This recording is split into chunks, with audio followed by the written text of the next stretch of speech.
Assalamualaikum warahmatullahi wabarakatuh. Alhamdulillahirabbil alamin. Wa bihi nasta'inu ala umur dunya waddin.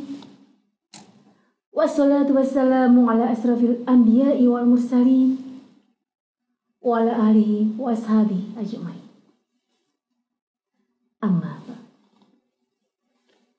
Jemaah hafizakumullah.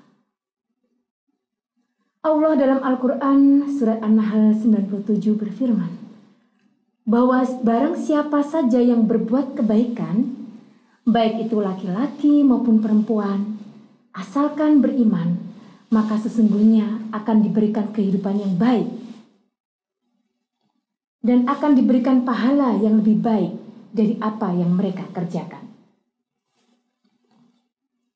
Jemaah yang dirahmati oleh Allah, laki-laki dan perempuan mempunyai kesetaraan sebagai makhluk sosial. Dalam hal berbuat baik kepada sesama, perempuan pun juga bisa melakukan hal yang sama seperti laki-laki, bahkan mungkin saja lebih, termasuk dalam hal menebar perdamaian. Jamaah yang dirahmati oleh Allah, kalau kita berbicara mengenai perdamaian, ini artinya kita berbicara mengenai cinta dan kasih sayang. Ada perasaan belas kasih, ada perasaan kepercayaan, kasih sayang, kejujuran, keadilan, kerjasama, dan juga penghormatan kepada seluruh umat manusia dan semua kehidupan yang ada di bumi ini. Inilah filosofi dasar dari perdamaian. Sahabat-sahabat semua yang dirahmati oleh Allah,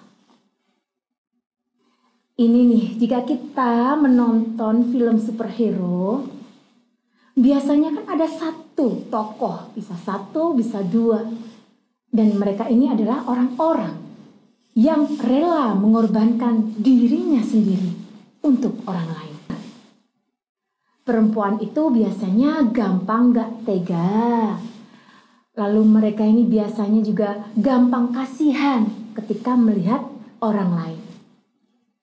Nah, kasih sayang inilah yang menjadi naluri dari perempuan sebagai pondasi atau dasar dari adanya perdamaian di muka bumi ini. Jamaah yang dicintai oleh Allah, kasih sayang dan cinta perempuan ini biasanya akan tampak jelas ketika di kondisi yang mepet. Salah satunya adalah yang saya kasihkan contoh saat ini, pada saat bencana alam sedang terjadi. Perempuan ini mempunyai naluri ketika bencana alam, yang dipikirkan untuk diselamatkan pertama adalah orang lain, anaknya, ibunya, keluarganya. Tidak memikirkan keselamatan dirinya sendiri. Karena itu, data dari bencana-bencana alam, baik itu di Indonesia ataupun di luar negeri, korban yang paling banyak adalah perempuan. Pada saat bencana tsunami di Aceh beberapa tahun silam, banyak sekali ditemukan perempuan dalam kondisi meninggal, dia mendekap anaknya. Jadi ibu sedang mendekap anaknya, ditemukan dalam kondisi meninggal. Dari sini saja sudah kelihatan bagaimana pemikirannya, nalurinya dari perempuan ini yang mendahulukan orang lain, mendahulukan di luar dari dirinya sendiri. Agar apa? Agar orang lain, agar entah itu keluarganya, entah itu orang-orang sekitar yang dicintainya ini bisa terselamatkan terlebih dahulu, bahkan melebihi keselamatan dirinya sendiri. Jamaah yang dirahmati oleh Allah, dengan kondisi yang seperti ini, maka sudah selayaknya jika perempuan ini dibekali pengetahuan mengenai mitigasi bencana. Perempuan harus dilatih bagaimana sih caranya ketika berhadapan dengan bencana, bagaimana sih caranya supaya bisa menyelamatkan dirinya sendiri, juga menyelamatkan orang-orang yang dicintainya. Karena perempuan membutuhkan hal ini sebagai sosok superhero yang sering berada di baris terdepan dalam menyelamatkan keluarganya. Karena kita tahu, bahkan dalam kondisi yang sangat mepet sekali, misal di barak pengungsian, siapa yang paling sering turun tangan untuk membantu sekitarnya? Perempuanlah yang memasakkan makanan untuk pengganjal perut di barak pengungsian, yang mengajak anak-anak, ayo kita semuanya harus semangat, kita semuanya tidak boleh terus-terusan bersedih menghadapi bencana. Siapa yang menjadi motivator dan memberi semangat itu? Perempuan juga.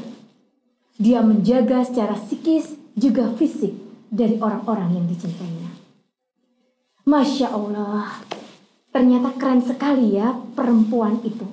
Bukan hanya dalam konteks suami, rumah tangga, anak-anak. Namun ternyata perempuan juga bisa menjadi sinar penebar kedamaian bagi orang-orang di sekitarnya, juga masyarakat yang ada di sekelilingnya. Jemaah yang dirahmati oleh Allah, demikian kultum singkat saya mengenai bagaimana perempuan bisa menjadi pembawa perdamaian di tengah situasi bencana yang biasanya chaos dan juga rawan rusuh. Mari yuk kita terus menyemangati perempuan-perempuan, baik itu ibu-ibu, remaja-remaja, anak-anak, bahwa kita itu tidak perlu merasa minder. Kita terlahir sebagai perempuan, kita tidak mampu melakukan ini itu. Allah menciptakan kita pasti dengan maksud dan tujuan yang lebih besar daripada sekadar menjadi istri dari laki-laki. Akhir kata, wallahul muwaffiq ila aqwamit thoriq. Wassalamualaikum warahmatullahi wabarakatuh.